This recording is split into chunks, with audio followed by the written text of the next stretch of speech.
Et on continue de parler de la bande de Gaza avec mes deux invités, un panel tout en force avec vous, Hadi Karmi, vous êtes ancien cadre du Shabak, le renseignement intérieur, et vous également, Hanan Geffen, vous êtes ancien commandant de l'unité de renseignement d'élite 8200. Je me tourne vers vous, Hadi. Erez Wiener disait à l'instant que la bande de Gaza, c'est une question de renseignement avant tout. Est-ce que le Shabak, les renseignements de manière générale, n'ont pas vu venir ce qui allait se passer, à savoir des missiles sur Tel Aviv, des missiles vers le centre du pays? Notre service et toutes les agences de renseignement recueillent du renseignement 375 jours par an dans la bande de Gaza. La bande de Gaza est une zone très active au niveau terroriste, 25 000 activistes du Hamas armés, des milliers d'activistes du djihad islamique armés, avec des moyens et des munitions dans les écoles, dans les hôpitaux, dans les maisons où ils se terrent. Et donc, dans cet endroit très dense, avec beaucoup d'armes et d'activistes terroristes, on peut arriver à une situation où on n'identifie pas un lanceur de roquettes en temps réel. Mais comme nous le savons, dès que quelque chose a lieu, on a tout de suite l'alerte qui est lancée. Comme nous l'avons vu, même le missile qui a touché une maison, la famille a encore eu le temps de se protéger et c'est ce qui l'a sauvé d'ailleurs. Et donc, ça s'est terminé uniquement avec des blessés. Hanan Geffen, si je comprends bien par rapport à ce que dit Hadi Karmi, c'est une question d'abord de renseignement, d'abord de prévention?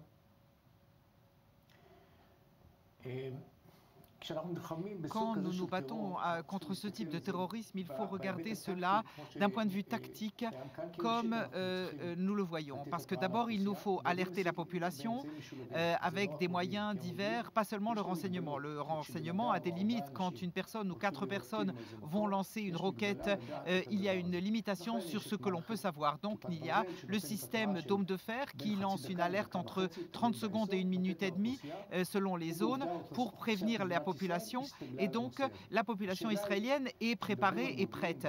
Quand on parle de renseignement, et nous sommes là sur le renseignement essentiellement, comment arriver à se préparer à l'avance et prévoir, et donc voir qui sont nos adversaires. Nous avons plusieurs adversaires à Gaza.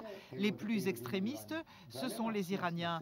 Et c'est là que nous devons regarder tout le système que nous avons ici autour de nous, tout ce qui se crée autour de nous et qui nous donne les énergies et la situation générale. Si nous voyons quelque chose de très étrange du point de vue du renseignement, aucun pays arabe autour de nous ne condamne pas les activités israéliennes. Les Palestiniens sont seuls, sauf à part les Iraniens et leurs émissaires et leurs représentants iraniens, qui sont nombreux au Proche-Orient, pas seulement dans cette région. Hadi Karmi, quel est le rôle du Shabak en ce moment, des renseignements intérieurs? Est-ce qu'on est assujetti à un gouvernement, à un leader en période d'élection, ou alors on opère, quoi qu'il arrive, de la même manière qu'on soit en période électorale ou pas?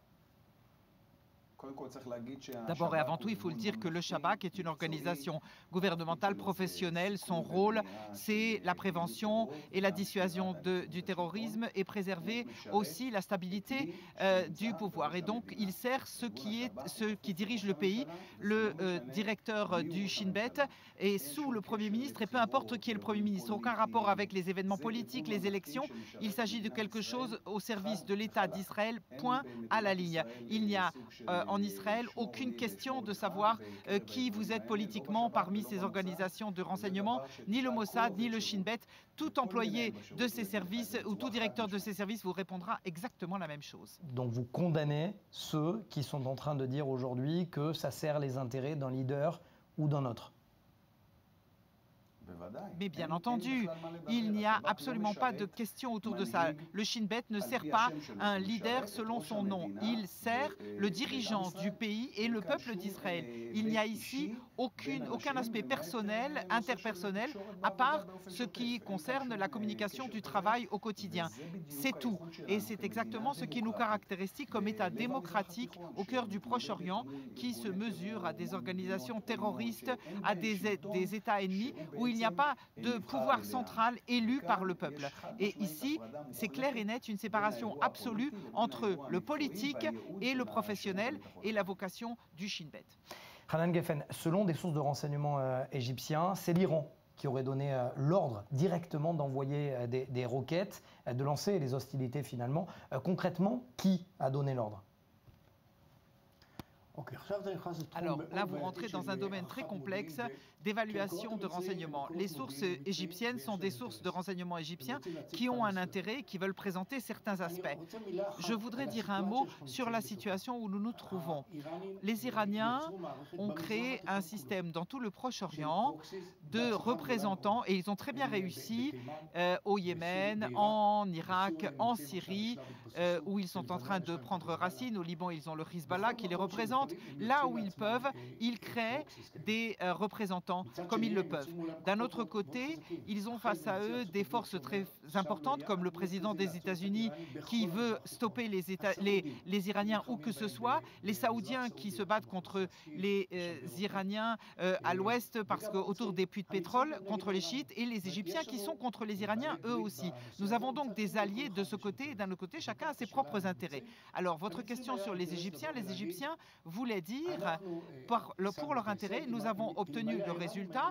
Sans les Iraniens, on aurait réussi. Donc c'est une excuse ou un prétexte égyptien sur la manière dont les choses se passent. D'un autre côté, dans ce monde arabe, autour de nous, dans le monde musulman, il y a les chiites et les sunnites les uns contre les autres, et il y a beaucoup de dissensions entre eux. À Gaza, actuellement en tout cas, on voit qu'il y a une union, il y a un état-major, il y a des éléments pro-iraniens et des sunnites qui se battent contre les chiites en Syrie, mais à Gaza contre Israël, ils coopèrent. Mais quand vous voyez, au moment où on est à la veille d'une guerre, cette photo de Hassan Nasrallah avec Salah al-Harouri, main dans la main, assis côte à côte au Liban, ça vous inspire quoi ? D'abord, pour ce qui est de Nasrallah, je voudrais dire que quand Nasrallah apparaît, je vois derrière lui les Iraniens. Nasrallah est une marionnette iranienne, c'est clair, c'est net, il faut le comprendre. Il a grandi à Qom, il a fait ses études en Iran et les Iraniens l'ont planté à la tête du Hezbollah et lui dit ce qu'il doit dire et ce qu'il doit faire. Les Iraniens lui ont dit de faire cela. Maintenant, ils encouragent cela parce qu'ils veulent créer ou trouver ces représentants, ces émissaires, ces forces par procuration qui les aideront à combattre Israël. Israël est un des objectifs, mais il y en a beaucoup d'autres au Proche-Orient. Israël est l'un de leurs objectifs. C'est donc conjectural, c'est local et c'est Salah Harouri aujourd'hui, ça peut être quelqu'un d'autre demain. Si ça sert les intérêts iraniens de créer une force locale à Gaza, ils le feront.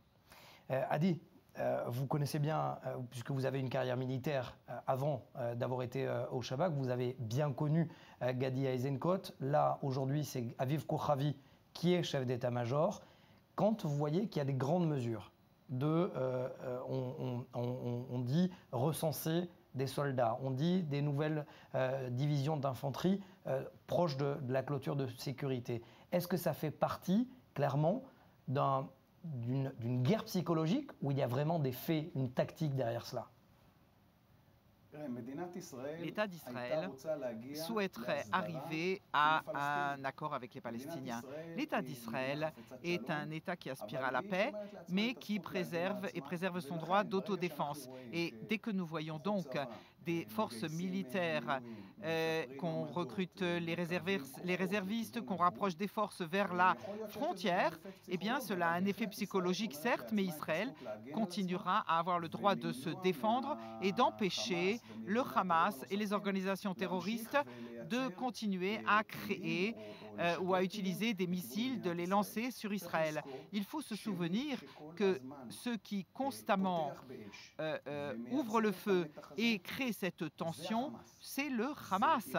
C'est une organisation terroriste qui tient en otage une population d'1 million d'habitants. Il arme ces personnes, ces combattants dans les jardins d'enfants. Il mélange les civils et à des explosifs très dangereux pour les transformer en boucliers humains. Et donc l'État d'Israël doit constamment préserver son droit à son autodéfense. Et s'il faut une opération militaire pour ce faire, eh bien vous savez, la décision sera prise par qui de droit. Mais c'est tant un combat psychologique que militaire par excellence. Vous voulez réagir ? Je voudrais ajouter à cela que nous sommes actuellement en plein en pleine activité pour transformer l'équation dans la région, pour que le Hamas soit dans une situation où il ne peut pas dire « j'ai créé une force de dissuasion face à Israël ». Cela se fera progressivement. Cela, si jusqu'aujourd'hui, le Hamas a toujours su que Israël a accepté un cessez-le-feu, tout à coup, cette équation ne fonctionne plus. Et peu à peu, il commence à être sous pression. Le Hamas ne comprend pas assez vite et c'est, par exemple, il fait une activité de commando pour pénétrer dans une zone spécifique pour créer un déséquilibre. Ces forces-là, c'est un des objectifs qui peuvent se mettre en place et créer aussi cette incertitude auprès du Hamas. Quelle est la réalité qu'Israël crée pour arriver à une situation où il comprendra que cette équation ne peut pas se poursuivre ainsi? Alors, qui aura plus de force, le Hamas ou Israël, ou les Égyptiens, ou les forces tout autour? Eh bien, nous le verrons dans les jours ou dans les heures à venir. Merci Hanan Geffen. Je rappelle que vous êtes général de brigade de réserve et ancien commandant de l'unité 8200. Et vous, Adi Karmi, je sais que votre actualité est très chargée en ce moment. Merci d'avoir fait un détour par nos studios de défense. Et je vous remercie vraiment d'avoir été parmi nous aujourd'hui dans ce numéro. Monsieur, vous avez grandi justement sur cet accord de paix avec l'Égypte. 40 ans, c'est un joli score. 40 ans de paix avec l'Égypte, Adi Karmi et Hanan Geffen. Regardez ces 40 secondes de retour en images sur cette signature avec l'Égypte. On en parle juste après avec un invité depuis le Caire.